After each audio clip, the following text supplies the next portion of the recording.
Hi, I'm Deb from Mtg, and I'm broke. Despite this fact, however, I like to buy new cards whenever a new Magic the Gathering set comes out. Some people might call this a serious problem that I have, but to them I say, hey, I didn't amass all of this just by spending money like I'm Chris Pine or something. No, I'm financially responsible. The problem is, of course, that, oh no, Wizards puts out too many sets nowadays, and they do. That's a true statement. So because of that, I've restricted myself to $5 per new set that comes out. This, of course, means there's a bunch of cards I just can't get because they're more than $5, but that's fine. I like to build budget commander decks, and I like to build budget cube decks because I don't understand spending $500 on a deck of cards. It's a hobby for fun that you play, and it's printed on cardboard. And I don't get spending a lot of money on it. I don't get it. So I'm just going to spend $5 when a set comes out and see what we can get for the commanders and the cube and the casual folk out there. And it turns out you can actually get kind of a lot. So let's jump into Jumpstart 2022 and see what we spent our $5 on. Now, first off, I know you're wondering, you little semantics weirdo. So yes, there are rules to this. I can't spend more than $5.25. And if I've hit $5, I cannot order any more cards. So I can't just say like, oh, I know I'm at 501, but I can get till 525. Can't I? No, I can't do that. If I hit $5, I cannot go any farther over the figure that I've hit. Also, yes, I will provide a screenshot of my card at the end of the video so that you know for a fact that I am not lying to you and I actually spent $5. I know how YouTube works. I've been on here for a long time. So yes, don't worry. I will actually prove to you that this costs $5. But anyway, let's go ahead and get into the actual stuff that I bought. Now, you'd be surprised how many reprints I bought in this set. There are a bunch of new cards, and we'll talk about them at the end of the video. I want to go ahead and tell you that. There's a bunch of cards I didn't buy, but would like to buy, and are also pretty budget, so I want to bring those up. So it's kind of like, it's sort of like a top 10 with honorable mentions and stuff, but we're doing it slightly different. I don't know. I want to try different stuff now, and I've been doing this for a couple of sets already, and I figured why not make a video out of that? It seems like a fun thing to try and do. So let's show you how I spent my $5. I showed you how I spent my $5 for Brothers War on Twitter, and I figure, hey, why don't we just do that? That could just be actual content. But what about the content for this video, Dev? What happened to that? Well, here we go.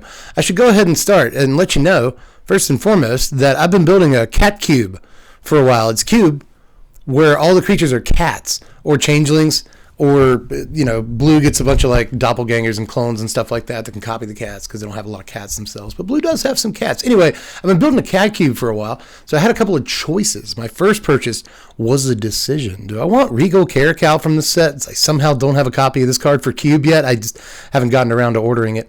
Or do I want King of the Pride, which I actually already have a copy of because I ordered the foil etched version of King of the Pride not long ago, and it came in looking like booty. It's not a very good looking card, I have to say, but I ended up actually just buying the King of the Pride, even though I actually already have a copy of that.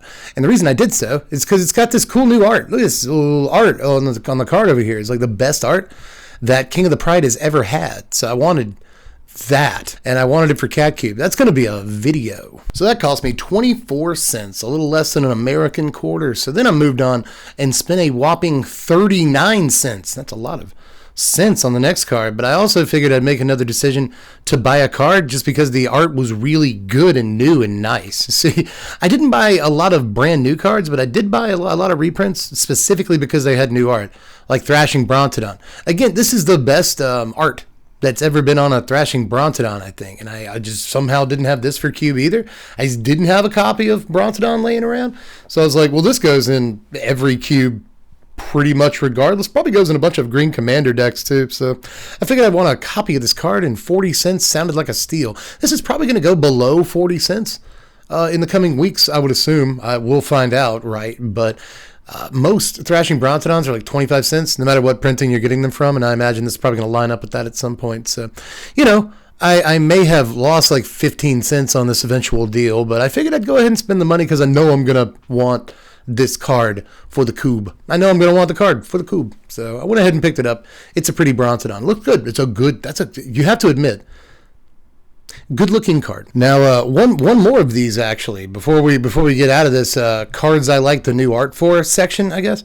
And that's Blood Artist. I bought a Blood Artist because, believe it or not, it's going to be hard to believe knowing me, but I actually didn't have a Blood Artist for the cube. I have 2 Commander decks with Blood Artists in them, but I don't want to bust the Commander decks up, so I just don't have a Blood Artist for the cube.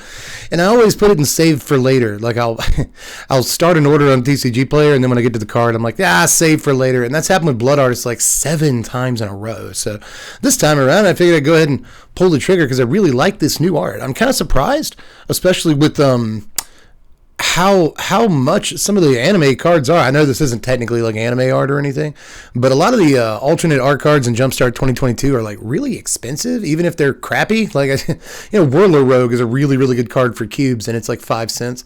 But the Whirler Rogue in this set is like $1 because it's anime art, and there's a bunch of stuff like that in this set. Anime art tends to be worth a lot. This brand new art, Blood Artist here only costs like $1.50. I think it was $1.49 for this. So now we're starting to actually spend some real money, but I figured this is actually cooler looking than the other Blood Artists out there, at least in my opinion. So I figured I'd snatch up a copy of this, one of my favorite creatures of all time, and some really unique art you're not going to get anywhere else. So it's probably worth having a copy of this. I said Thrashing Brontodon's probably going to go down after a while, but I don't really care because I only spend 40 cents on it, 39 to be exact. This is probably, I assume this goes up after time. $1.49 feels like a pretty good deal for this, but I don't really care if the card goes up or not. I just am happy to have a Blood Artist with this art. So next we got a card that it's not new art of a thing. It's just a thing that kind of needed a reprint because it hasn't gotten, well, that's not true. It just got reprinted in like Masters 25. But before then, it really hadn't gotten a reprint since like Magic 2010 or something like that. It's been a really long time since we saw this boy over here, the Master of the Wild Hunt. Now, this guy, you probably haven't read like you had the other cards. And the other cards are really simple, and they don't take long to read, even if you don't know what they do, and they were on screen forever, so I didn't read them. But Master of the Wild Hunt is a card that 80% of you have probably never seen in your lives, I would assume, and there's so much text. There's a bunch of text on the card. So what do? Master of the Wild Hunt is 4 mana, 2 and 2 green for a 3/3 human shaman. At the beginning of your upkeep, create a 2/2 green wolf creature token. You can also tap Master and tap all the untapped wolf creatures you control. Each wolf tap this way deals damage equal to its power to target creature. That creature deals damage equal to its power divided as its controller chooses among any number of those wolves. The card is so cool. Like, even if it's not the best card in the world, like it's Commander playable maybe, depending on your playgroup, and it looks pretty sweet in that format, but it's probably not like even there the most powerful card in the world. But in cubes, I imagine this is really good in like a limited environment, even if there's a bunch of other powerful cards. It still looks like a pretty sweet little 4-drop for green decks, and I like wolves. That's another thing. If you've been around here for a while, maybe you know it. If you don't, it's that I like the wolves, guys. So I think this dude's just like really, really sweet. It's nice to get a wolf every single turn. The game goes long, then suddenly, you got a bunch of wolves, and you can use them as removal. That's sweet in your green deck. Just a nice little cube, dude. And if you get him from Jumpstart 22, he's gonna he's like the cheapest he's ever gonna be. From Magic 2010, he's like $350 or something, and from Masters 25, I think he's like $2 something. But from this set, he's under $1. We got this card for like 94 cents. That seems like a pretty good deal for cubes. Next, we got our only new card of the day, and it was 20 whole cents. Let's take a look at maybe potentially my favorite looking card in this entire set, to be honest, and that's the Magistrate, baby. Magistrate looks so good. Magnanimous Magistrate, the M&M to be exact. This is 6 mana, 5 and a white for a 3/4 human advisor, and when it ETBs, it gets 5 reprieve counters. Whenever another non-token creature you control dies, if its mana value was 1 or greater, you may remove that many reprieve counters from Magistrate. If you do, return that card to the battlefield under its owner's control. Now, obviously, this is costed in such a way that like one copy of it can't get another copy of it back. Unless you proliferate, I guess. That's a thing. And it looks like there's going to be more proliferate stuff in the new Phyrexia set that's coming out. So that's kind of a cool thing to think about. Proliferate, actually, is kind of sick. But anyway, aside from that, this just goes probably in the LSO Core Commander deck. And as you know, we're getting married. I don't know if that joke is getting old at this point. Probably was tired the first time I did it. It's just a smash cut. That's all. You just smash cut. You just zoom in. It's not even a zoom. It's just a jump to the face.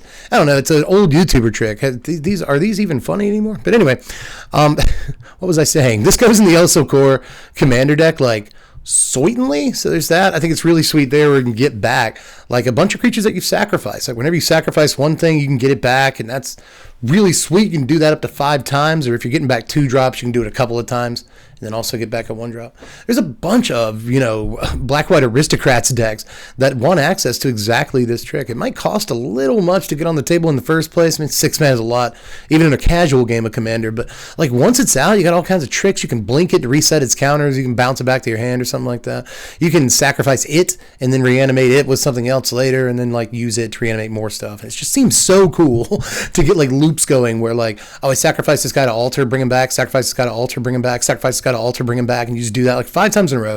You get all the mana in the world. It just seems like a pretty sweet card. And again, 6 mana looks like a lot. There's a reason it's that much. I know a little bit. I don't know much about Commander, not as much as I'd like to, even to this point. But I've been wanting to do more Commander content for like ever now. But I could know more about Commander. But one of the things I do know is black-white aristocrats decks, and I'm pretty sure they want this card, even though it's a lot to cast. But even if they don't, I do. I want the card. I want the card. So I ordered it, especially considering it's 20 cents, less than a quarter. I'll take that. So seemed like a good deal. But I bought one more card to bring it up to $5, and it was again a reprint, but it's a pretty obscure reprint, under the radar, but still like low-key one of my favorite reprints of the entire set. I won't say this card needed a reprint, but I really like that it got one. It's only had 2 printings before this. It's only about $3 from its original set, but all that considered, I still love that this card ended up getting a reprint. I could get it for relatively cheap.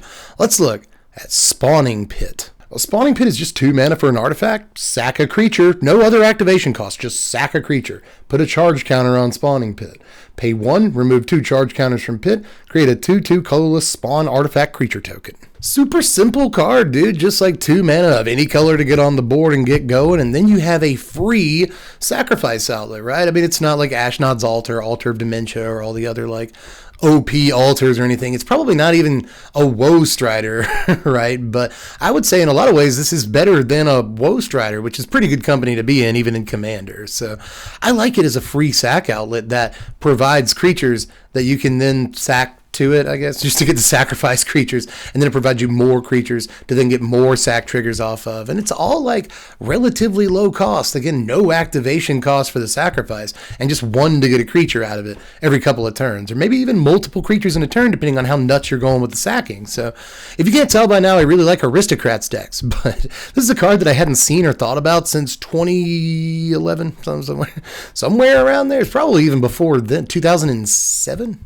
Yeah, this is the last time I actually laid eyes on a Spawning Pit, and I don't know, it just gave me a lot of nostalgia for something that I forgot existed entirely, and it gave me a bunch of ideas for Commander decks that I like too. So it's a sweet little card. I think it was only like $1 something, but like I said, there's a bunch of cards that I didn't get that I would have liked to get, and a lot of them are really, really budget. I mean, some of these are like $3, and some of them are 20 cents. So I just wanted to give you some other ideas on how you might spend your money frugally on a set like Jumpstart, and still end up some really good stuff for, again, Commander, Casual, or Cube, if that's what you're into. First of all, just Red in general got a bunch of really decent cards, like Ardaz Cobbler of War looks like a nice little Goblin Commander, Goblin for the 99, that can split stuff into more goblins. I like goblins that make more goblins, and Ardaz is pretty good at that. It's only like $3.25 right now. It's relatively cheap, but it's one of the more expensive cards that we'll look at in the video. That said, there's like Brazen Cannonade, which makes combat really interesting, because when your creatures die in combat, it deals damage to everybody, which is just super neat, and there's probably some weird angles of attack that you can take and just like kill one player while attacking another player, and that's just really interesting to me. So I like this card a lot, but it too is like $3.15 or 25 cents.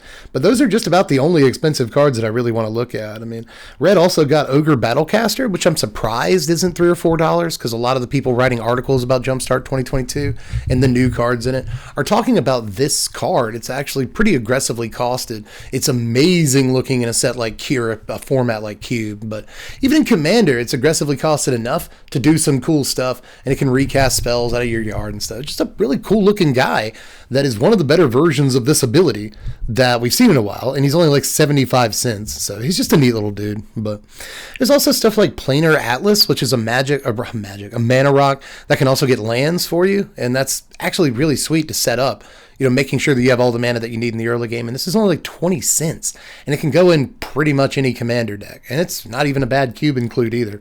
And again, it's super duper cheap. This is a card I'm actually really interested in. But aside from that, there's other stuff like Conductor of Cacophony, like a pseudo pestilence on a stick, reminds me of like a Crypt Rats or something like that. This dude right now is like a quarter, and I really like this dude for cube includes if you're finding like kind of a hard to fill the 4-drop slot for black creatures in your like budget cube or something. That's a really narrow application, but I like it there, and I think that some commander decks could take advantage of a card like this too, pretty obviously. There's also Primeval Herald. This is actually like a whole buck right now, even though it's an uncommon, but that's because look how cool it is. It's like a Quandrix Cultivator a little bit that gets you more lands than a Quandrix Cultivator. It's easier to cast too. I mean, the stat line isn't amazing or whatever, but who cares? It's 4 mana, probably trades with a thing, gets you multiple lands, one of them on ETB. It's just like a really, really sweet card, and this I am most interested in for cube. I'm sure that it could see some commander play, don't get me wrong, but this just looks like an extremely solid 4-drop for green cube, formats and stuff. So just I like this guy a lot, but probably my favorite card that I didn't buy, that I really would have liked to, was Distinguished Conjurer. This has jumped in price. It used to, when the set first came out, it was like 25 cents. You can get it for a quarter. Over the last couple of days, it's gone up to like 99 cents. It's because it's one of the hottest cards in the set. Not only like one of the best cards in the set, but just like one of the best selling cards in the set, which has kind of propped its price up over the last few days. But you can see why, it's got that classic like Soul Warden, Prosperous Innkeeper, whatever, Soul Sisters kind of ability, where it gains you life whenever creatures come to play, Impassioned Order, whatever.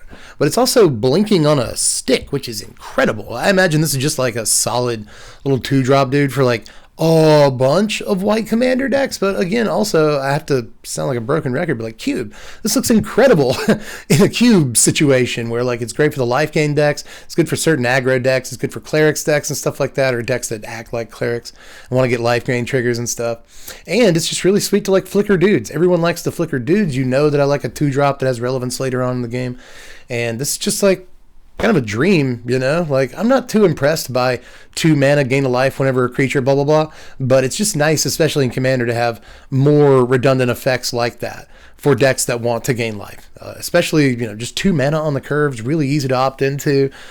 Just goes in just about everything. Just a solid, sweet little card that is all around easily one of the best cards in the set, and it's still really cheap to get your hands on. But that's the video. There's a bunch more cards in this set. I really did think about doing like a top 20 Jumpstart cards, but we just did top 20 Brothers War cards, and then we just did top 20 Dominaria Remastered cards, and then I just kind of wanted to break it up for Jumpstart and do something a little bit different. And like I said, I was going to do this anyway.